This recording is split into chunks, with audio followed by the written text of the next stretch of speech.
एक मर्तबा बैतुल माल का ऊँट भाग गया। सैयदना उमर फारूक रज़ी अल्लाह ताला अन्हा उसे ढूंढने के लिए आस्तीन चढ़ाए इधर उधर भाग रहे हैं। ऐन उसी वक्त अहनफ बिन कैस उनसे मिलने आ गए। देखा कि फारूक आज़म आस्तीन चढ़ाए इधर उधर भाग रहे हैं।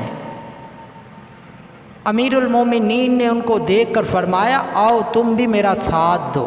बैतुल माल का एक ऊँट गायब हो गया है और तुम्हें पता है कि एक ऊँट में कितने गरीबों का हक है। इतने में एक शख्स बोला कि अमीरुल मोमिनीन, आप क्यों तकलीफ़ करते हैं? आप क्यों तकलीफ़ करते हैं? किसी ग़ुलाम को हुक्म दीजिए, वो खुद इसको ढूंढ लाएगा।